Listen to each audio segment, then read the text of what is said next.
우리 다 같이 한 마음으로 에베소 6장 1절 말씀 같이 합독해 보도록 하겠습니다. 자녀들아, 주 안에서 너희 부모에게 순종하라. 이것이 옳으니라. 아멘. 사랑하는 여러분, 하나님께서 인간에게 주신 귀한 은혜 중에 하나가 일반 은총이라는 것이 있습니다. 예수를 믿든 믿지 않든 누구에게나 다 갖는 하나님께서 베풀어 주신 귀한 마음이 있습니다. 그 마음 중에 하나가 부모를 사랑하는 마음이며, 또한 부모는 자녀를 사랑하는 마음을 하나님께서 부어주셨습니다. 피부의 색깔이 달라도, 또한 사는 공간이 다르며 사는 시간대가 달라도 언제나 우리의 과거도, 우리의 현재도, 우리 앞으로의 미래의 사람들도 자녀들은 부모를 사랑하게 되어 있고 부모는 자녀들에게 희생하게 되어 있습니다. 그래서 하나님께서 우리에게 부어주신 자연스러운 본능이며 하나님께서 우리에게 베풀어 주신 일반 은총이라는 것입니다. 그래서 자녀는 부모에게 대항을 하거나 또한 대드는 말을 하고 나면 굉장히 마음이 아프죠. 또한 부모는 만약 자녀를 버렸거나 자녀에게 모진 말을 했다라면 부모 또한도 마음이 굉장히 아플 것입니다. 본능을 거스렸기 때문에 그렇습니다. 그런데 여러분 가정이 어떻습니까? 인생을 살다 보면 여러분 부모가 자녀에게 좀 거친 말을 쏟을 때가 있고, 또한 자녀가 부모에게 된소리를 할 때가 있습니다. 그러면 모두 다 상처라는 것을 가슴에 움켜쥐고 평생의 죄책감으로 살아갈 수밖에 없습니다. 그러나 하나님께서는 오늘 우리들에게 이제는 그 상처 가운데서, 이제 평생의 죄책감 가운데서 살기를 원하는 것이 아니라 오늘 귀한 말씀 듣고 이제 순종함으로 자유하는 인생이 되기를 원하고 있습니다. 하나님 우리들에게 말합니다. 너희 부모의 인격과 상관없이, 너희 부모의 수준과 상관없이 이제 하나님의 권위를 인정한다라며 너가 예수 그리스도 믿는 그리스도인이라면 오늘 우리들에게 내 부모를 공경하라, 내 부모에게 순종하라. This is right, 이것은 옳으니라 라고 말하고 있습니다. 부모님께 순종하는 것은, 공경하는 것은 옳은 일입니다. 그렇다면 만약 부모님께 순종하지 않는다면, 부모님을 공경하지 않는다면 이건 잘못된 것이죠. 그런 일이라는 것입니다. 성경은 그것을 죄라고 말하고 있습니다. 말세의 특징에 관한 말씀의 골로새서와 그리고 하나님을 마음에 두기 싫어하는 사람들의 특징에 관한 말씀 로마서 1장에 기록이 되어 있습니다. 디모데후서 말씀입니다. 디모데후서 3장 1절 말씀 보면 바로 말세에 일어나는 죄된 현상에 대해서 기록을 되어 있습니다. 너희는 이것을 알라. 말세는 고통하는 때가 이르러 사람들이 자기를 사랑하며 돈을 사랑하며 자랑하며 교만하며 비방하며 부모를 거역하며 감사하지 아니하며 거룩하지 아니하며, 무법한 죄된 사회 말세. 여러분, 죄가 관여하는 세대에 나타난 특징은 부모를 거역하는 겁니다. 하나님을 마음에 두기 싫어하는 사람들은 이런 죄를 범한다는 말씀이 있습니다. 로마서 1장 말씀에 또한 그들이 마음에 하나님 두기를 싫어하며 하나님께서 그들을 그 상실한 마음들을 내버려 두사 합당하지 못한 일을 하게 하셨으니 그 합당하지 못한 일의 종류가 나옵니다. 곧 모든 불의와 추악, 탐욕, 악의가 가득한 자요, 시기살인, 분쟁, 사기, 악독이 가득한 자요, 수근수근하는 자요, 30절 말씀에 보면 비방하는 자요, 하나님께서 미워하시는 자요, 능욕하는 자요, 교만한 자요, 자랑하는 자요, 악을 도모하는 자요, 부모를 거역하는 자요라고 되어 있습니다. 하나님을 마음에 두기 싫어하면은 부모를 적대시합니다. 부모에게 거역합니다. 혹 여러분의 마음이 지금 부모에 대한 애틋한 마음이 생기고 부모를 향해서 기도하는 마음이 생기며 가족을 돌보고자 하는 그런 마음이 있다라면 하나님과 굉장히 밀착하는 신앙생활을 하고 있다라는 증거이기도 합니다.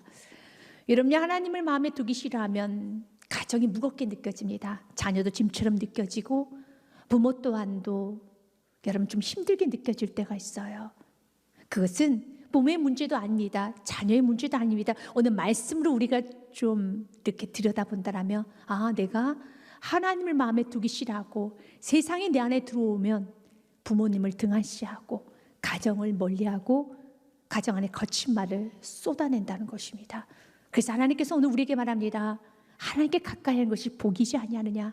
하나님을 가까이 하기 시작하면 모든 삶은 다 풀리기 시작합니다.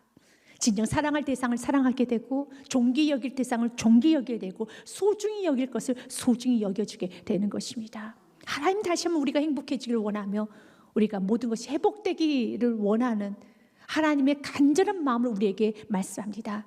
내 부모에게 순종하라. 이것이 옳으니라 라고 말씀하시면서 2절과 3절 말씀에 한 번 더 언급합니다. 같이 읽겠습니다. 내 아버지와 어머니를 공경하라. 이것은 약속 있는 첫 계명이니. 3절 말씀까지 읽겠습니다. 이로써 내가 잘 되고 땅에서 장수하리라. 아멘. 사랑하는 여러분, 내 부모에게 아버지 어머니를 공경하라. 이것은 약속 있는 첫 계명이라고 되어 있습니다. 하나님께서는 우리들에게 부모님을 잘 섬기면은 약속하셨어요. 3절에 약속을 주셨어요. 너가 잘 되고 go well, 하느님마다 will 잘 된다는 거예요. 그리고 enjoy long life on the earth, 이 땅에서 enjoy하고 long life, 여러분 장수한다는 것입니다. 하나님이 이렇게 상을 주셨어요. 왜 하나님은 부모 공경에 있어서는 그냥 말씀만 하지 아니하시고 약속하지 하셨을까요? 그만큼 중요하기 때문에. 인간에게서의 부모의 공경은 결코 쉽지만은 않습니다. 왜냐하면 인간은 본성은 누구의 권위 아래 사는 걸 좀 힘들어합니다. 아담과 하와가 첫 범죄를 하지요. 창세기 2장에 보면 분명히 하나님이 이렇게 말씀하셨어요. 아담아, 모든 동산의 나무의 실과는 다 먹을 수 있지만, 임으로 먹을 수 있지만, 그러나 동산 중앙 나무에 있는 실과는 먹지 말라. 그러면 반드시 죽으리라 하셨습니다. 여호와 하나님이 그 사람에게 명하여 이르시되 동산 각종 나무의 열매는 내가 임의로 먹되 선악을 알게 하는 나무의 열매는 먹지 말라. 내가 먹는 날에는 반드시 죽으리라 하시니라. 그런데 뱀이, 사단이 와서 유혹을 합니다. 아니다, 죽지 않는다고 말합니다. 뱀이 여자에게 이르되 너희가 결코 죽지 아니하리라. 그리고 그 선악을 알게 하는 그 선악의 열매를 먹었어요. 불순종을 했습니다. 성경은 왜 하와가 그것을 먹었는지에 대한 이유에 대한 설명이 있습니다. 5절 말씀 같이 읽겠습니다. 너희가 그것을 먹는 날에는 너희 눈이 밝아져 하나님과 같이 되어 선악을 알 줄 하나님이 아심이라. 하와 안에, 인간 안에는 하나님보다 높아지려고 하는, 하나님과 같이 하려고 하는 그런, 여러분, 권위 아래 순종하지 못하는 그런 교만함이 있습니다. 권위 아래 있지를 못합니다. 권위 아래 있는 것이 행복입니다. 근데 하나님의 권위 아래, 하나님 아래 있기보다는 하나님과 같아지고 자유라는 이름 아래, 인권이라는 이름 아래 마음대로 살려고 하는 인간 안에 죄된 본성이 있습니다. 가장 행복은 하나님의 권위 아래 있는 것입니다. 그 하나님의 권위 아래 순종하는 법을 배우는 최초의 장소가 바로 가정이에요. 하나님께서는 부모님을 만나게 함으로써 권위 아래 순종하는 법을 우리가 어렸을 때부터 배우기를 원합니다. 부모님을 공경하는 것이 어떤 분에게는 쉬운 자녀도 있지만 어떤 분에게는 좀 부모님이 미성숙하신 부모님이 계시다라면 좀 쉽지만은 않으실 수 있습니다. 그래서 주님은 부모님의 인격과 상관없이 우리에게 요구하는, 그리스도인이라면, 예수를 만난 자라면 예수님이 옳다는 그 말씀에 순종으로 나가야 되는 것입니다. 이럴 때 하나님은 참 기뻐하십니다. 골로새 3장 20절 말씀에는 동일한 말씀이 좀 다르게 표현이 되어 있습니다. 같이 읽습니다. 자녀들아, 모든 일에 부모에게 순종하라. 주 안에서, 이는 주 안에서 기쁘게 하는 것이니라. 아멘. 주님께, 부모님께 순종하는 것이 바로 주님의 기쁨이 되는 것입니다. 성도님의 최고의 가치는 주님의 기쁨 되는 거죠. 주님의 기쁨 되고 싶습니까? 보이지 않는 하나님의 기쁨 되고 싶습니까? 살아계시는, 보이는 부모님께 순종하십시오. 이것이 주님의 기쁨이 되는 것입니다. 모든 일에 순종하십시오. 여러분, 그 부모의 말에 대항하지 마시고, 부모의 말에 싫다 하지 마시고 모든 일에 순종하십시오. 그러나 때로는 말씀과 좀 충돌되는 부분도 있을 것입니다. 예수님을 처음 만약 여러분이 믿었다면 아직까지 부모님이 예수님 영접하지 아니하셨고, 그리고 여전히 우상을 섬기고 제사를 지내고 불당에 가시면서 자녀를 위해서 빌고 오시겠다고 하시면 마음이 많이 답답하고 속상할 겁니다.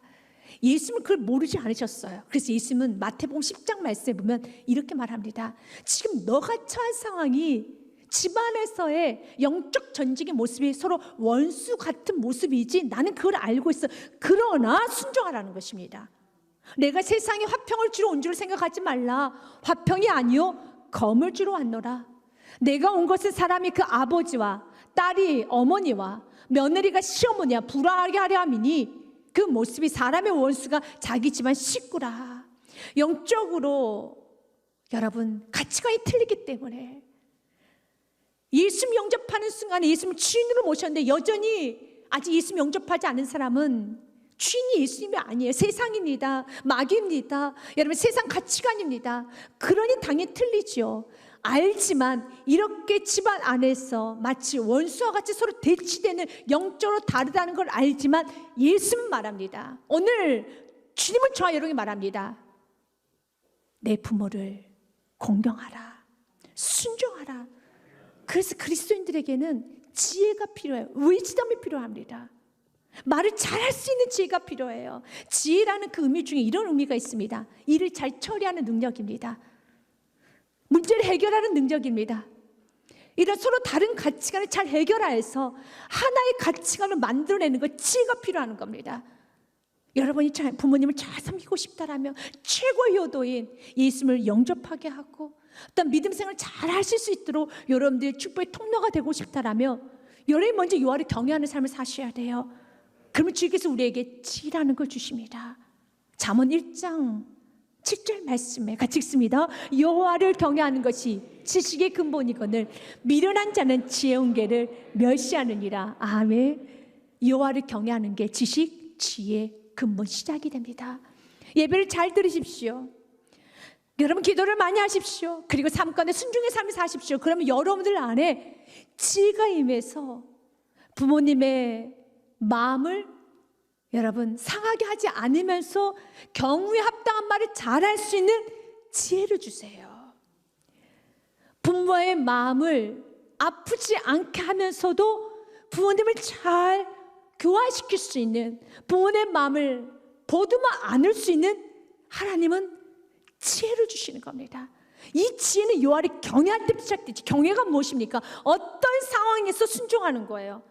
여러분들이 어떤 상황에서 부모님의 말씀에 순종하려고 여러분들이 무릎을 꿇는 순간에 하나님 여러분에게 지혜를 주셔서 여러분이 말을 선포할 때 어떤 누군가는 치료받고 어떤 누군가는 회복받고 예수님을 영접하는 축복이 임하는 것입니다.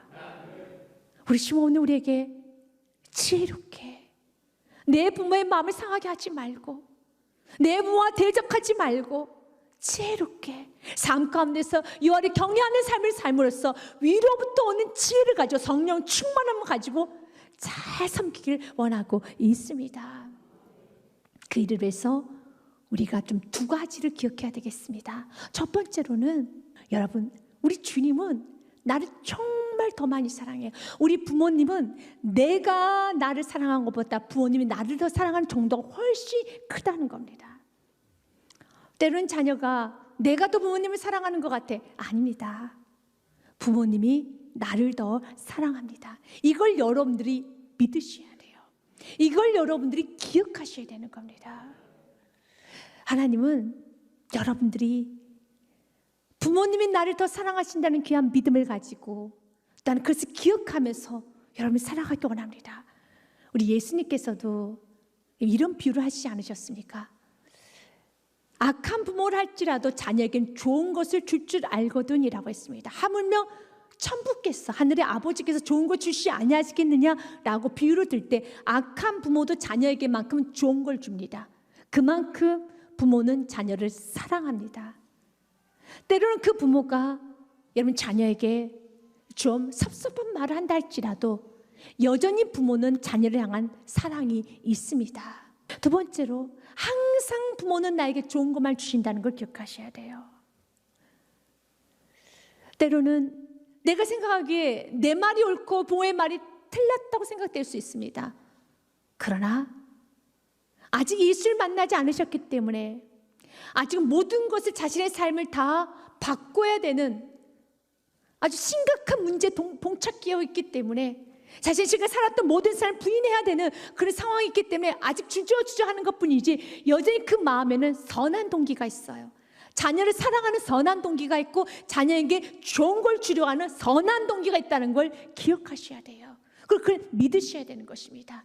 내가 이렇게 믿고 나아갈 때 여러분, 부모와 자녀 안에는 서로 상처를 받지 않아요. 그분의 표현이, 부모의 표현이 좀 서툴고 세련되지 않는 것뿐이지 그 마음에는 항상 여러분 자녀에 대한 눈물이 있어요. 이걸 우리가 기억하고 우리가 살아간다면 우리가 부모님을 섬기고 때로는 부모님의 행동이 다 이해되지 못한다 할지라도 때로는 좀 마찰이 일어난다 할지라도 여전히 부모님은 나를 사랑하시오. 여전히 부모님은 항상 나를 위한 것이지, 이건 나를 위해서 선택하신 것이지 라는 그런 믿음이 있다라면 여러분 안에는 상처가 없어요. 그리고 여러분, 하나님은 여러분의 그 마음을 보시고 여전히 부모를 공경하고 부모를 사랑하고 부모를 순종하고자 하는 그 아름다운 믿음을 보시고 하나님께서는 부모의 마음도 만져주시고 자녀의 마음도 만져주시고 다 만져주실 것입니다. 하나님은 부모에게 순종하는 자에게 잘되는 축복을 주십니다. 가정에 복을 주십니다. 장수의 축복을 주십니다. 그러면 우리는 이제 부모님을 어떻게 섬겨야 될까요? 예수님처럼 섬기셔야 돼요. 예수께서 이 땅에 육신의 모습으로 한 아이의 모습 그리고 아들의 모습으로 오셨습니다. 성경 누가복음 말씀에 보면 2장 51절에 예수님은 어머님 마리아를 받들어 순종하여 받드셨다는 말씀이 있어요. 예수님께서 함께 내려가서 나사렛에 이르러 순종하여 받드시더라. 그의 어머니는 이 모든 마음을 마음에 두니라 라고 했습니다. 하나님이신 그분께서 인간의 어머니, 인간을 순종하고 받드실 이유는 없죠. 그럼에도 불구하고 우리 예수님은 하나님이심에도 불구하고 이 땅에 인간의 모습으로 오셨을 때 한 아들의 위치에 있었을 때는 순종하고 받드셨습니다. 이게 우리 예수님의 모습입니다. 그의 어머니는 이 모든 말을 마음에 두니라. 앞절에 보면 이런 사건이 있습니다. 마리아가 예수님을 잊어버렸어요. 어린 예수를 잊어버렸습니다. 그래서 예수님을 찾아 헤매고 다닙니다. 그리고 예수님을 찾았어요. 그때 마리아가 마음에 너무 걱정돼서 어린 예수에게 이렇게 말합니다. 그의 부모가 보고 놀라며 그의 어머니는 이르되 아이야 어찌하여 우리에게 이렇게 하였느냐 보라 내 아버지와 내가 근심하여 너를 찾았노라. 그때 예수님 이렇게 말씀하십니다. 예수께서 이르시되 어찌하여 나를 찾으셨나이까 내가 내 아버지 집에 있어야 될 줄 알지 못하셨나이까 하시니 예수는 분명히 하셨어요. 자신 누구의 아들이라는 걸. 누구의 아들입니까? 하나님의 아들이세요. 어찌하여 나를 찾으셨나이까 내가 내 아버지 집에 있어야 될 줄 알지 못하셨나이까. 내 아버지는 하나님이신 걸 알지 못하셨습니까? 알지 못하십니까?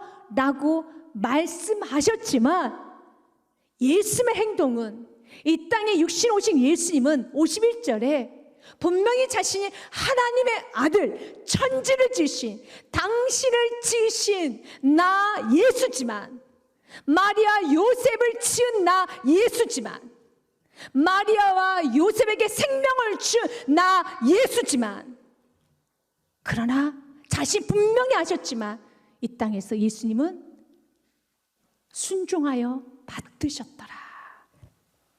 예수님도 이렇게 무가치한 인간을 순종하고 받드셨다면 우리가 받들지 못하고 순종하지 못할 부모님은 이 세상에 존재하지 않습니다. 예수님도 인간이신 어머니를 순종하고 받드셨다면 우리가 받들지 못할 부모님은 계시지 않습니다. 만약 우리가 섬기지 못한다면 순종하지 못한다면 이것은 우리 안에 있는 교만일 것입니다. 우리 주 우리에게 겸손을 요구하십니다. 우리 예수님도 어머니 마리아를 순종하고 받드셨습니다. 예수님은 십자가라는 여러분 가장 고통스러운 상황에서도 예수님 어머니를 잘 받드셨어요. 십자가 위는 인간이 겪을 수 있는 최고의 고통입니다. 정신적인 아픔이 있습니다. 육체적인 고통이 있습니다. 말도 다 할 수 없는 힘든 시간이죠. 그러나 그때 예수님은 요한복음 19장 말씀에 어머니 마리아를 챙기셨습니다. 또 그 제자가 이르시되 보라 내 어머니라 하신데 그때부터 그 제자가 자기 집에 모시니라. 어머니를 요한에게 부탁합니다. 우리 예수님은 우리에게 먼저 본을 보이셨어요. 부모님을 어떻게 섬겨야 될지. 여러분이 형편이 어렵고 정신적으로 여러분 여유가 없어도 부모님의 의식주를 챙기셔야 돼요. 부모님의 친구가 되어주셔야 되는 겁니다. 여러분 마음이 복잡하고 여러분 자녀 키우기도 여러분 버겁고 여러분들의 물질적인 어려움이 있어도 감히 우리가 예수님과 이런 고통과 비교할 수는 없죠. 그러나 예수님은 이런 극한 고통, 육체적 고통, 심리적인 고통, 정신적인 고통, 그런 고통 가운데서 어머니의 노를 살펴주셨던 것처럼 우리도 이 땅에서 우리가 좀 마음이 복잡하고 우리 해결될 문제도 많고 여전히 우리에게 물질적인 어려움도 있고 정신적으로 여유가 없다 할지라도 우리는 부모님을 잘 섬겨야 됩니다. 부모님의 노를 보살펴 드려야 되는 것입니다. 이것은 하나님의 기쁨이 되는 것입니다. 이것은 옳은 일이라는 것입니다. 탈무드에 보면은 이런 이야기가 있습니다. 어느 날 밥상에 닭고기가 올라왔습니다. 잡수시려던 아버지가 아들에게 물었습니다. 얘야, 이 닭고기 어디서 났니? 그때 아들이 무뚝뚝하게 대답했습니다. 아버지는 그런 거 묻지 마시고 잡수시기만 하세요.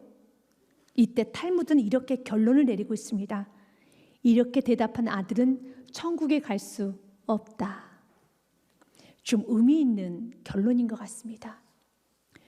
천국 백성이라면 내가 예수 그리스도를 만났다라면 부모 공경은 선택이 아닙니다. 부모 공경은 여러분 마땅한 일, 옳은 일이라는 겁니다. 여러분의 삶 가운데 하나님의 권위를 인정하셨다라면 여러분 맺어주신 부모님을 웃 어른들을 공경하십시오. 그리고 그분의 권위 아래 순종하는 아름다운 법을 배우십시오. 그리고 때로는 아직 예수님 영접하지 않는 웃 어른이 있다라면 여러분 삶 가운데 경건의 삶, 여호와를 경외하는 삶을 삶으로써 지혜를 많이 받으셔서 부모님을 사랑하는 웃 어른을 교화시켜 보십시오. 하나님은 여러분의 삶을 무한히 축복하여 주실 것입니다. 부모를 업신여기고 부모를 가볍게 여기고 부모의 노를 돌보지 않으면 여러분 잘 될 수 없습니다. 장수할 수 없습니다. 우리 주님은 여러분의 자녀를 챙기는 것보다 부모에게 효도하는 것을 우리 주님은 중요시 생각하고 있습니다. 사랑하는 여러분, 여러분 삶 가운데 부모님께 효도하는 아름다운 삶 사시길 주님의 축복 드립니다. 잠언의 말씀으로 오늘의 말씀을 정리하고자 합니다. 내 아들아, 내 아비의 명령을 지키며 내 어미의 법을 떠나지 말고 그 항상 내 마음에 새기며 내 목에 매라. 그것이 내가 다닐 때 너를 인도하며 내가 잘 때 너를 보호하며 내가 깰 때 너와 더불어 말하리니. 23절은 같이 읽습니다. 대저 명령은 등불이요 법은 빛이요 훈계의 책망은 곧 생명 길이니라. 아멘. 하나님의 권위 아래 있다는 건 생명의 길이 열린 것입니다. 하나님의 권위 아래 순종할 수 있는 자는 생명의 길이 열려 있습니다. 부모님의 권위 아래 순종할 수 있는 자는 생명의 길이 열립니다. 여러분 웃 어른의 권위 아래 순종할 수 있는 자는 생명의 길이 열립니다. 여러분 날마다 이 생명의 길의 축복을 받으시길 주님의 축복 드립니다.